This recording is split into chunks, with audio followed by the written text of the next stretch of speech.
හයි guys කොහොමද මට පොඩි ප්‍රශ්නයක් අහන්න තියෙනවා ඔයගොල්ලන්ගෙන් පොඩි නෙමෙයි අතරම ලොකු ප්‍රශ්නයක් මේ වෙසක් පොයට වඩා බොසොන් පොයට දන්සල් වැඩිනේ ඇයි මම ඒකට හේතුව දන්නේ නැහැ ඕගොල්ලෝ ඒකට හේතුව දන්නා නම් මට ප්ලීස් කියලා දෙන්න සහ භූත මන්දිර තියෙන්නේ මේ මම මේ පාර දැනගත්තා මහරගම ප්‍රදේශයේ භූත මන්දිර ගොඩාක් තියෙනවා කියලා. හරිද? පමුණුව පාර චන්දන උද්‍යානයේ එකක් තියෙනවා. වත්තේ ගෙදර එකක් තියෙනවා. හරිද? තව මහරගම ටවුන් එකේම එකක් තියෙනවා. ඉතින් තව ඔයගොල්ලෝ කොහෙද දන්නේ භූත මන්දිර තියනවා කියලා ගිහලා බලන්න ඕනේ මාරම ඉන්ට්‍රස්ටිං මාර මහන්සි වෙලා හදලා තියනවා කියලා මම පොඩි පොඩි වීඩියෝස් වලින් දැක්කා. ඉතින් ගිහිල්ලා බලන්න. හායි මේ බලන්න රුහුණු ග්‍රෑන්ඩ් කිචන් එකේ චිකන් රයිස් ඇන්ඩ් කරි එකක්. අපි මෙහෙම පික්මී හරි ඌබ හරි ගෙන්න ගන්නකොට අපිට කරි සිලෙක්ට් කරන්න බෑ. හරිද? එතන ගිහිල්ලා ගත්තී අපිට සිලෙක්ට් කරන්න පුළුවන් නේ.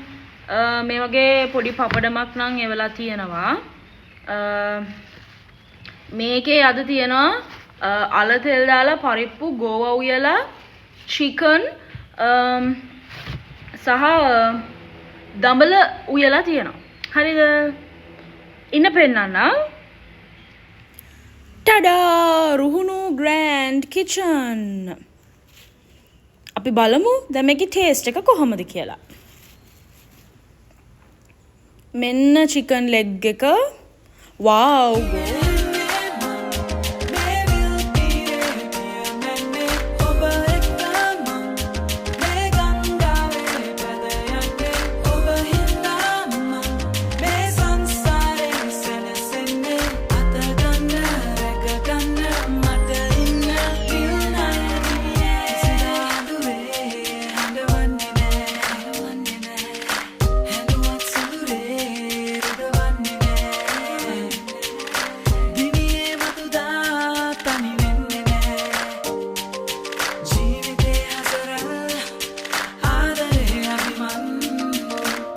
guys රුහුණු ග්‍රෑන්ඩ් කිචන් එකේ චිකන් රයිස් ඇන්ඩ් කරි එකක් තියෙන්නේ ගෝවා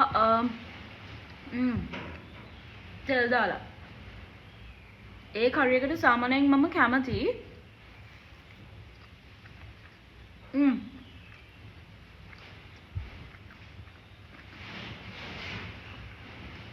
මේ කොම්බිනේෂන් එක හොඳයි.